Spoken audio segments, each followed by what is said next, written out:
บาปมาเมื่อลูนบุญมาเมื่อลากำเหยป่ามาเมื่อซอยจาดพริกขี้หนูดีปลีพริกน้อย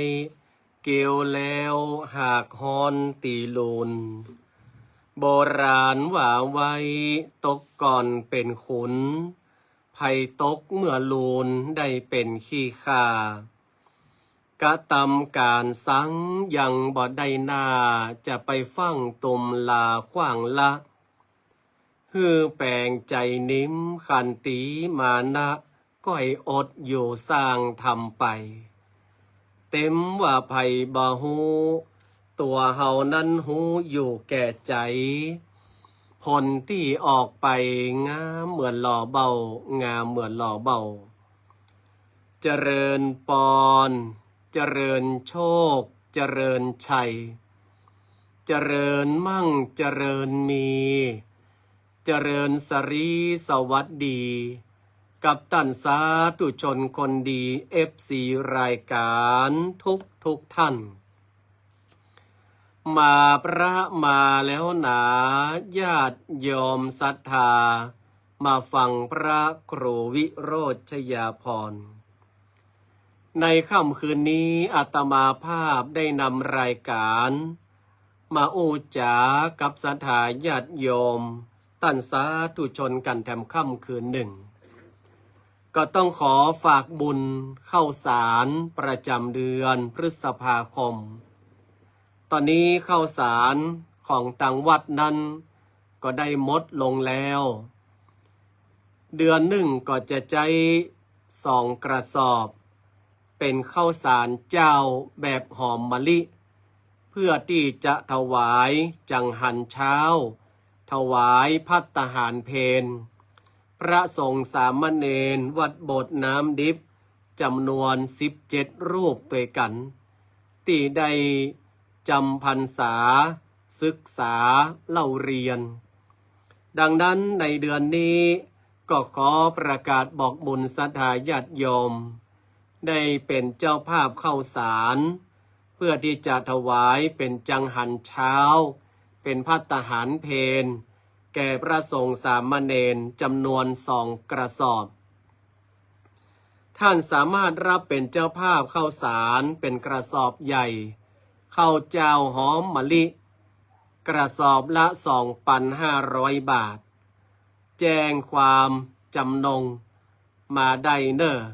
เพราะว่าตอนนี้ก็ยังบ่มีเจ้าภาพเตื้อแต่อาตมาภาพก็สั่งเข้ามาละเพราะว่าเข้านั้นมันรอบ่ได้พรุ่งนี้ก็จำเป็นต้องหุงเป็นจังหันเจ้าแล้วก็จะต้องหุงเป็นภัตตาหารเพลหลายๆคนก็ถามว่าแล้วเปิ้นมามีการบิณฑบาตเข้าสารมามีการบิณฑบาตกะศรัทธาญาติโยมวัดอาตมาภาพก็มาได้อยู่ในชุมชนแล้วคนในชุมชนนั้นเปิ้นก็เป็นภาคเจ้าเปิ้นก็จะไปจ่ายกาดกันการจะเดินทางจากวัดอาตมาภาพไปยังกาดนั้นถ้าไปกลับใจระยะทางกว่า5 กิโลเมตรแล้วช่วงนี้พระสงฆ์สามเณรก็ต้องเดินทางไปเรียนหนังสือการไปกลับนั้นก็บ่สามารถที่จะตันได้แล้วถามว่ายังบ่เอารถไปก็เฮาบ่มีรถเป็นของวัดของวาเนาะแล้วเรื่องคนขับตู้เจ้าก็บ่สามารถขับไปเองได้แถมมันมีปัญหาหลายสิ่งหลายอย่างดังนั้นก็เลยตัดปัญหาว่าเฮาก็จะมีการบิณฑบาตในวันสำคัญต่างๆแล้วก็เก็บเอาข้าวสารนั้นเอามาหุงเอามานึ่งแต่เนื่องด้วยว่าจำนวนพระสงฆ์องค์เนรที่มันนักมันหลายก็สามารถที่จะทำให้มันกุ้มมันปอได้ดังนั้นก็เลยจำเป็นต้องซื้อข้าวสารเอาไว้เพื่อที่จะ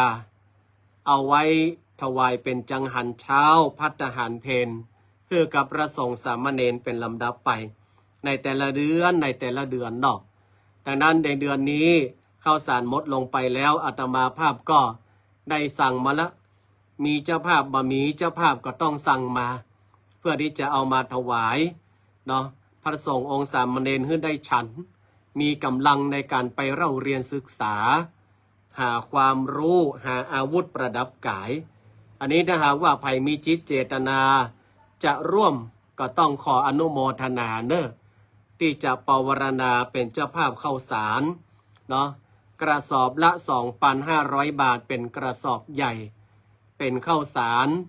หอมมะลิเป็นข้าวสารเจ้าอันนี้ก็แจ้งบุญเอาไว้คือศรัทธาญาติโยมแต่ว่าเราก็ต้องทำตามเจตนาเนอะถ้าเรามีเจตนาจะปวารณาก็อนุโมทนา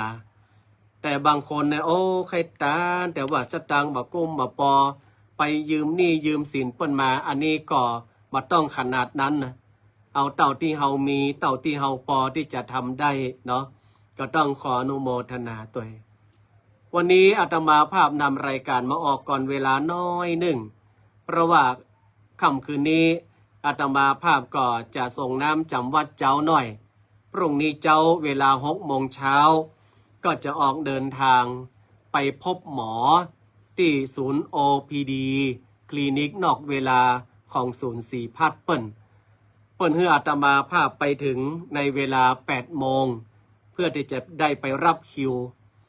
รับการตรวจรับยาก็จะใช้เวลาแล้วก็จะกลับมาในงานปูจาใส่ขันดอกเสาอินทขินที่อำเภอป่าซางแล้วก็จะรีบมาช่วยศรัทธาญาติโยมเปิ้นเพียวโรงครัวเพื่อที่จะได้จัดเป็นที่พักที่นอนเป็นห้องให้กับสามเณรเนาะเพราะว่าสามเณรที่วัดอาตมาภาพมีจำนวนนักห้องกมป.ก็เลยจำเป็นต้องกันห้องให้ซับไปยะแก่สมณวิสัยฉะนั้นอาตมาภาพก็ต้องทำเวลาในวันพรุ่งนี้หลายการหลายอย่างหลายอันเนาะเนี่ยเป็นหน้าที่สมภารเจ้าอาวาสศรัทธาญาติโยมทั้งหลายเนาะเจ้าอาวาสนี่ก็เหมือนผู้ปกครองนะเนาะจะต้องทำทุกอย่างให้ลูกให้หลานออกมาให้มันดีเมื่อเขามาอยู่ภายใต้การปกครองของเราก็เหมือนลูกเหมือนเต้าก็ต้องดูแลกันไปเจริญปอนศรัทธาญาติโยมทุกท่านเข้าสู่รายการนอโยมแม่อัมพรกันทมีพี่ตายดวงพรกุลแดงท่านเจ้าคุณเอกราชเนาะแม่สมบูรณ์มาจะแม่ไหวพาพินีพี่กุ้งกัลยาแล้วก็รักใครไม่เป็นอันนี้ถ้าจะพี่ป้อมคุณนายวันเพ็ญวงศยะรับไปละก้าโยมพันนีสอบันคลองโยมบัวแก้วปูคำลุงสุภาพสืบสิริพุนชัยโยมแม่พองชวีเนาะแล้วก็ตังคุณโยมแม่เกษมศรีอนันตาเสือเปิดเชิงดอยพี่ไอยุดวิดีโอเนาะคุณโยมอัมพันธ์ใจยาวันนี้ชมแล้วก็แชร์รายการเนอร์ส่วนหลายๆท่านถามหาลุงใจกับไอแซมคาดว่าหลังจากที่ไปปะคุณหมอพรุ่งนี้แล้วก็คงจะได้พบปะกับลุงใจกับไอแซมเนาะเอาไปฟังคุณหมอก่อนว่าเปิ้นจะตรวจเปิ้นจะบอกอาการเป็นจะได้ถ้าหากหมอบอกว่าไม่มีอะไรแล้วรักษาไปตามอาการก็คงจะต้องปะลุงใจกับไอแซมอย่างแน่นอนแม่พิชยาวงพมิตรมาแล้วแม่สุแก้วคำอ้วนอนุโมทนาเนาะหลายๆคนถามว่าเปาะหอมกันได้ก็เจ้ากะเข้าสารก็ได้ตามเจตนาศรัทธาญาติโยมเด้อตามเจตนาศรัทธาวันนี้อาตมาภาพก็ยังอยู่ใน Facebook ของท่านพลตรีณเรศจิตรักวันนี้จะมาอู้ในเรื่องของการพัฒนาคนศรัทธาคนเฮาเนี่ยมันมีการพัฒนามาตั้งแต่เกิดแล้วการพัฒนาของคนเนี่ยนะมันก็แล้วแต่ว่าบางคนพัฒนาไปในทางที่ดีบางคนก็พัฒนาไปในทางที่บดีหลายๆคนว่าบดีเป็นห้องการพัฒนากับมันก็แต่โลอย่างสแกมอะไรก็มาใช่สแกมเมอร์คอเซ็นเตอร์นะ ถ้ามันมาพัฒนามันจะจุเฮาได้ว่ะปนห้องว่าพันโทปอยเป็ดเนี่ยที่มันปลอมเป็นตำรวจเอามาหลอกมาจุได้สตางค์เป็นบ่ฮู้กี่ล้านกี่สิบล้านกี่ร้อยล้าน ถ้ามันมาพัฒนามันก็บ่สามารถจุได้แต่ว่าการพัฒนาของมันเนี่ยพัฒนาไปในทางที่บดีเข้าป่าเข้าโคเข้าเหล่าเป็นปิดเป็นภัยแก่คนทั่วไปอันนี้เพราะว่าพัฒนาไปในทางที่บดีเป็นลูกหลานเตวัดตัดพัฒนาไปในทางที่ชั่วเนาะหลายๆคนก็พัฒนาไปในทางที่ดีคือตัวเก่าดีขึ้นมีกินมีใช้เลี้ยงลูกเลี้ยงเต้าเลี้ยงครอบเลี้ยงครัวเลี้ยงตัวเก่าได้อย่างเงี้ยเพราะว่าการพัฒนาของคนเสือเปิดเชิงดอยFC จากเมืองกวักเมืองเขือแจ้ละปูนี่กำลังผ่านงานประเพณีมาเนาะ FC จากเมืองกวักมันมีรำวงกะลำวงเนาะสาธุอนุโมทนาช่วงนี้ตัวเจ้ายังอย่างยักนักก็มาได้เนาะไปลอยกระดูกขี่แปรปิกก็เป็นข่าวแต่แม่ไหวบอกว่ารักษาอาการหื้อหายลุงใจก้าไอแซมจะได้ออกมาเจ้าสาธุอนุโมทนาแม่จุนศรีพาชามาแล้วสาธุเนอท่านพลตรีนเรศจิตรักเป็นบอกว่าคนเฮาที่พัฒนานี่นะมันมีเก้ามีเง่ามาจากที่ไหนศรัทธาเคยได้ยินเนาะเริ่มที่แม่แก้ที่พ่อก่อที่ลูกปลูกที่ครูบาอาจารย์สี่อย่างเนี่ยคนเฮาเริ่มที่แม่เวลาเฮาเกิดมาเนี่ย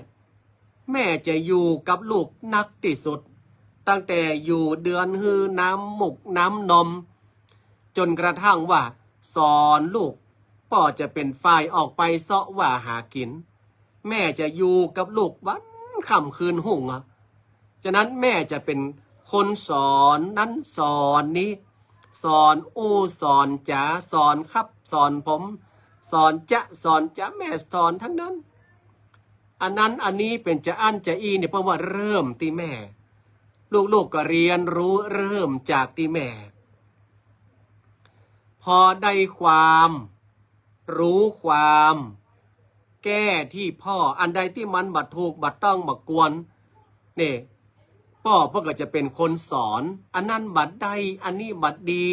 อันนั้นบัดถูกนะลูก 80% จะกลัวพ่อลูก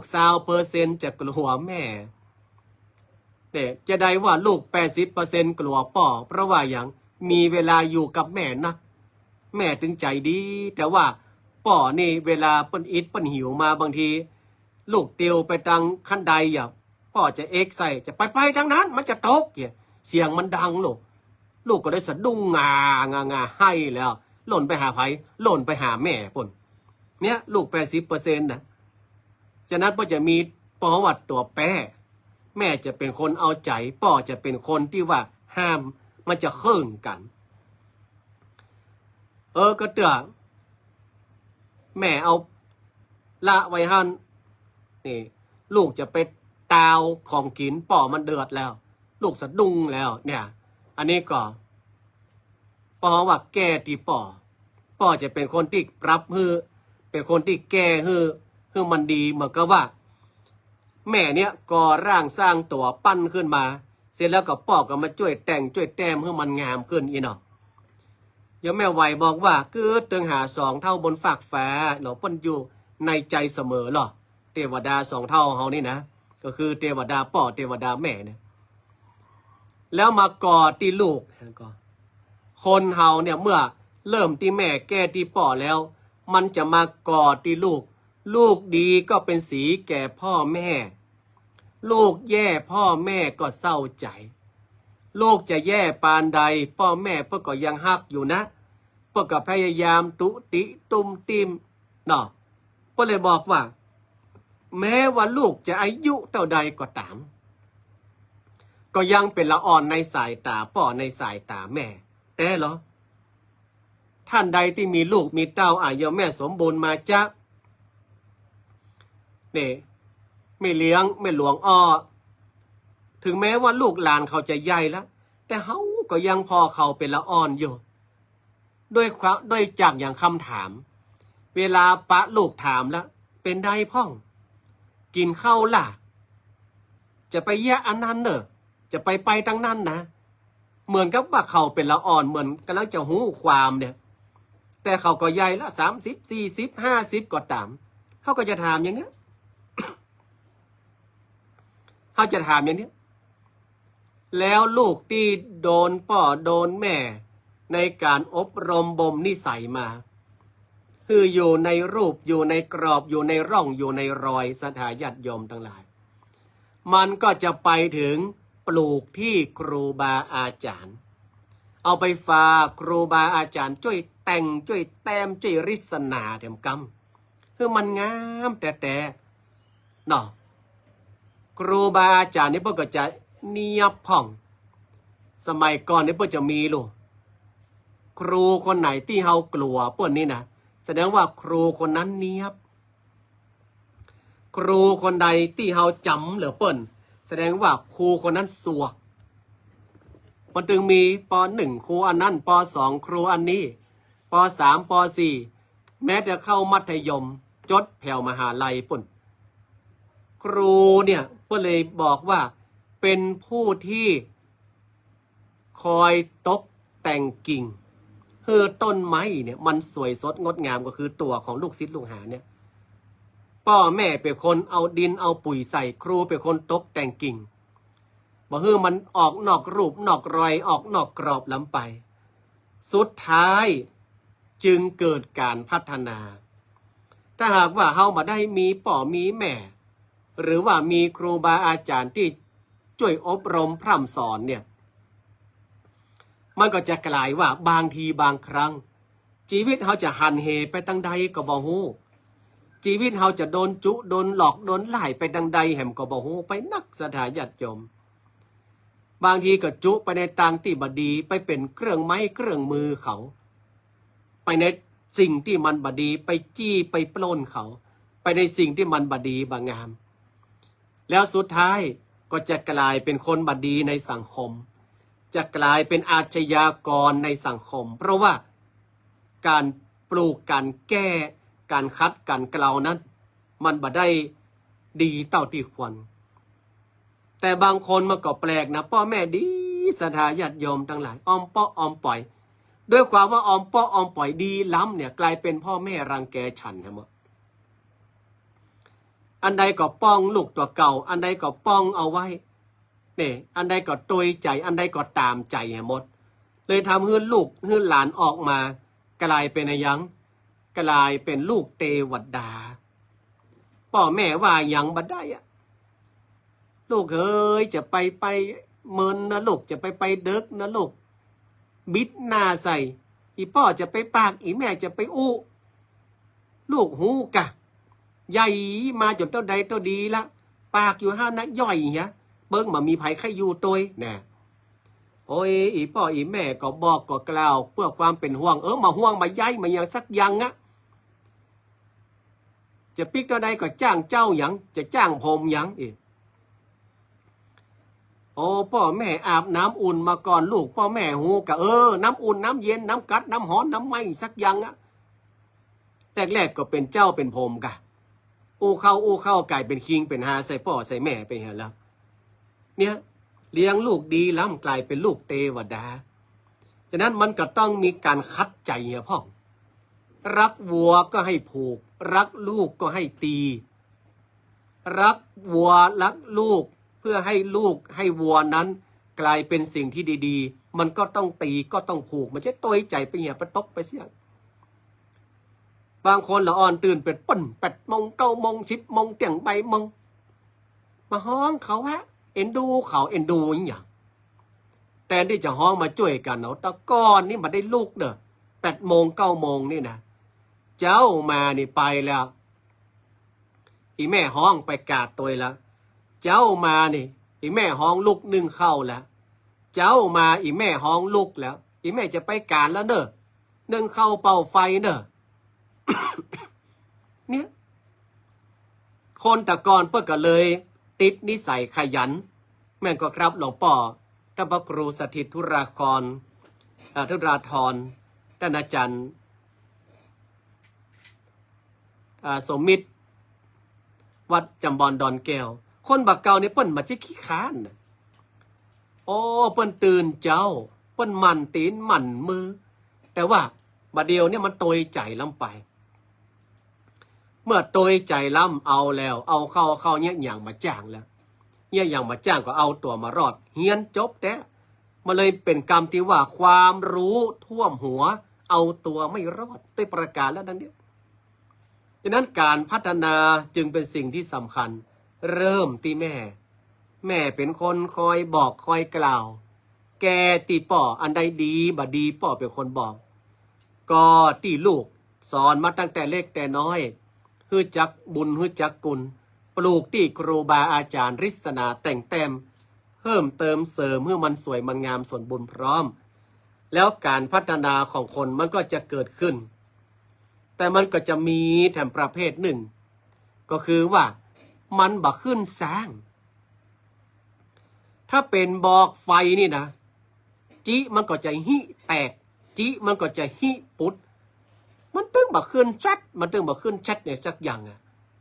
เพราะว่าอะไรเพราะว่ามันติดสังคมเกินไปติดสังคมมันจะว่าพ่อมาดีแม่บดีนะมันจะว่าพ่อมาดีแม่บดีครูบดีมาใช่แต่มันติดสังคมนักล้ำไปเนี่ยเราก็เลยต้องบอกต้องเตือนเขาว่าเราจะไปติดสังคมนักล้ำไปเนอะจะไปติดประห้องไหวอย่างอ่ะสิ่งที่มันยั่วยุสิ่งที่มันอำนวยความสะดวกนักล้ำไปบางครั้งมันก็ต้องอัตตาหิอัตโนนาโถเหี่ยพ่องช่วยเหลือตัวเก่าเหี่ยพ่องเฮาเป็นพ่อเป็นแม่สอนให้ลูกอย่างน้อยหุงข้าวนึ่งข้าวจ้างเอาบ่ให้เขาได้อดตายมาใจอย่างก็ไปซื้อกินลูกไปซื้อกินลูกเมาไปซื้อกินลูกอยู่ฮะนะกะกลายเป็นตินหง่อยมือหง่อยไปอย่างเงี้ยอย่างมาจ้างฉะนั้นอย่างน้อยก็หุงข้าวนึ่งข้าวโอ้สมัยมาก่อนนะครับหลวงพ่อเนาะพระครูสริธุราธรวันศีลวันธรรมนี่อาตมาภาพต้องตื่นแต่เจ้าหาวตัวต่างไปอันนะไปไหนไปวัดวันศีลวันธรรมนะแม่อุ้ยห้องตื่นล่ะแม่อุ้ยอาตมาภาพห้องตื่นละไปโดยแม่อุ้ยบัดตันแจ้งเตือตะวันบ่ขึ้นเตือคนเท่าสมัยแต่ก่อนเพิ่มจะไปวัดขวายลงตะวันบ่ออกเตือตะวันบ่ขึ้นไปก็ไปเส้นเป็นสายละเพื่อก็จะอู้กันม่วนแต่เฮาเป็นละอ่อนก็หาวไปจำเป็นนะจำเป็นไปแต่เปิ้นเด้เอาเข้ามันเป็นความเคยชินแม่อุ้ยก็จะสอนแปลงอันนั้นแปลงอันนี้เป็นความเคยชินว่าเขาต้องตื่นเจ้าเนอะตื่นมาแล้วต้องทำอย่างอันทำอย่างอีเนอะแม่ตามาภาพก่อนจะไปปลูกนาเหมาครับจ้างลบหอมจีนนี่ก็ห้องตามาภาพที่แม่นึ่งข้าวลาวันนี้นะพอเข้าเนอะก็จำเป็นได้มันนั่งพอหม้อข้าวเตาไฟเปิดพอเอามือจี้พอแม่ก็สอนถ้าข้าวมันอ่อนนี่ก็ออกมาเนอะกลแล้วก็เอาใส่ข้าวกองไว้นี่กว่าข้าวนี่ก็เอาน้ำจุ๊บเหี่ยก่อนไม้กลข้าวก็เอาน้ำจุ๊บเหี่ยก่อนอย่าแต่บัดเดียวนี่ฮือเขาปุ่นประชัดตังไว้เขาไปเชาะกินคนเดียวอย่าสุดท้ายละอ่อนมันจะตัวสังคมเมื่อมันตัวสังคมมันก็มาฟังพ่อมาฟังแม่แล้วมาฟังไผ่ซักคนแล้วขนาดพ่อแม่ยังมาฟังมาฝากตุอีกเอาไปฝากหลวงพ่อว่าสังขยอมสันทรายพวกขอหลวงพ่อพระครูสถิตธุลาธรสอนลูกอีแม่กำเตอะอีแม่สอนไม่มาฟังสักอย่างลูกอีแม่มันเป็นอย่างใดนิสัยมันมาดีกะมันดีนะมาขี้ค้านกะบักขี้ค้านมันอู้หูเรื่องนะกะแล้วกันขนาดนี้ยังป้องอยู่นะแล้วหาว่าอีแม่สอนมันยังมาฟังแล้วก็ปั้นถามมายังมันก็ดีหมดเนี่ยแล้วเอามาไว้ตุเจ้าด่าหน่อยหนึ่งไปแล้วเป็นละเฮเววนไปเล่าขวัญตุเจ้าปุ่นกาดปุ่นกูถึงแหวนละตุบอกนี่นะกูแซวลูกไปฝากด่าลูกกูว่าอย่างอันนี้ก็มาได้สถาญาติโยมทั้งหลายเนี่ยนี่ก็มาได้มันมีญาติโยมมีโยม2 คนไปหาหลวงพ่อคูณในมาภาพอูฟังไปหาหลวงพ่อคูณเนี่ยหลวงพ่อคูณก่อนนั่งฮับแขกเนาะเปิดก็กูมึงไงนะไอ้นี่เมื่อไปถึงเนี่ยคนที่เป็นเมียมันว่าคือหลวงพ่อคูณแหละหลวงพ่อเจ้าคะโลหลวงพ่อไม่ศักดิ์สิทธิ์จริงนี่หลวงพ่อโกหก หลวงพ่อคุณก็บอกว่า กูโกหกอะไรกูยังไม่เคยเจอมึงเลยหลวงพ่อคุณเป็นอุ้ยเนาะเป็นกูมึงไงนะหลวงพ่อศักดิ์สิทธิ์ยังไงลูกอีฉันตอนนี้อยู่โรงพยาบาลรถชนตอนเช้าเนี่ยอาการสาหัสลูกอีฉันห้อยเหรียญหลวงพ่อเต็มคอเลยหลวงพ่อคุณก็ถามแล้วลูกมึงขับรถอะไรไปลูกอีฉันขับมอเตอร์ไซค์แล้วตอนมันชนเนี่ยไมล์มอเตอร์ไซค์มันมีเท่าไหร่อย่านั่นก็บอกว่าเห็นตำรวจบอกว่าอยู่ที่180หลวงพ่อคุณกับเปียไม้กกหัวมันปกกูกระโดดออกจากคอลูกมึงตั้งแต่มันขี่เกิน80แล้วเห็นไหมเรือนั่นไผจะไปอยู่ฮักษาบ้านท่านขับรถเป็น180หลวงพ่อคุณบอกว่ากระโดดออกจากคอน้ำหมอกมันขี่เลย80เรียกสติฉะนั้นรักวัวก็ให้ผูกรักลูกก็ให้ตีจะพัฒนาลูกหลานให้มันดีๆก็ต้องช่วยกันตุติตุ้มติมไม่ใช่ว่าถึงเวลามาจ่งใส่คนนั้นถึงเวลามาจ่งใส่คนนี้เนาะหลวงพ่อเนาะมันมาถูกฉะนั้นต้องช่วยกันตุเจ้าเพื่อก็ช่วยกันในส่วนของตุเจ้ากับเมืองครูบาอาจารย์นะกะช่วยตัดแต่งกิ่งช่วยเล็มในสิ่งที่มันบดีบางามออกฤทธิ์สนาให้มันสมบูรณ์เรื่องปุ๋ยเรื่องยาเนี่ยกับพ่อแม่ก็ต้องช่วยกันเนี่ยช่วยกันดังนั้นพัฒนาตามนี้ชีวิตก็เป็นสุขถ้าพัฒนาให้เกิดทุกข์ก็เป็นการพัฒนาไปในทางที่บดี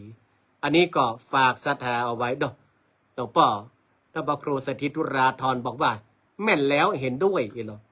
แสดงว่าด่าไปหลายคนแล้วนายมอามเนาะโอ้ถ้าสอนดีอย่างหลวงอาเนี่ยหลวงอาชัยเพิ่นสอนดีนะเนาะใช่ไหมโยมอามโอ้หลวงอาชัยเพิ่นมาตานพระเพิ่นมาเจ้มาตานมาได้เพิ่นสอนตัว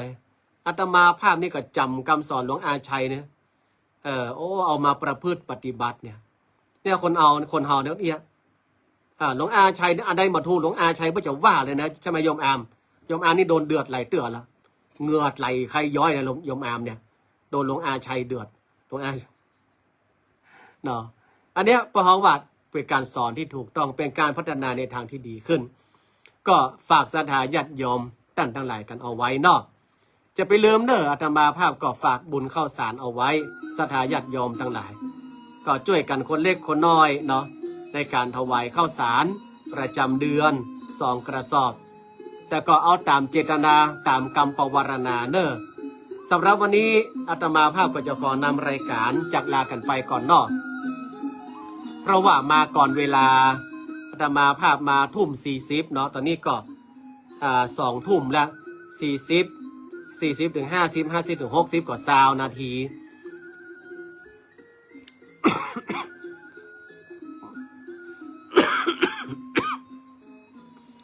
หลวงพ่อพระครูสถิตุราธรบอกว่าพ่อแม่ตัวใจลูกเกินไปตามใจลูกกูอย่างเนาะเนี่ยเมื่อมาวัดทุเจ้ามาตัวใจกันโดนเอตโรบ้างก็ไม่เป็นไร เอาละสาธุนโมทนาเนอสถาญาติโยมท่านทั้งหลายที่จะชมรายการเนาะวันพรุ่งนี้เดี๋ยวก่อนเด้อถ้าบัตรติดไหนนะก็จะมาออกรายการเหมือนเดิมถ้าไม่ติดที่ไหนนะก็จะมาออกรายการเนาะเพราะว่าอาตมาภาพก็จะได้ปฏิบัติศาสนกิจแห่งหลายที่อยู่ท่านใดที่จะร่วมบุญถวายข้าวสารก็อนุโมทนาปวารณาโยมอามณัฐพลก็เป็นสะพานบุญให้ได้นะเนาะเป็นสะพานบุญได้เนอะฝากหลายๆท่านช่วยเป็นสะพานบุญถวายข้าวสารประจำเดือนเนาะสาธุอนุโมทนาก่อนนำรายการจากลากันไปก่อน111บุญรักษา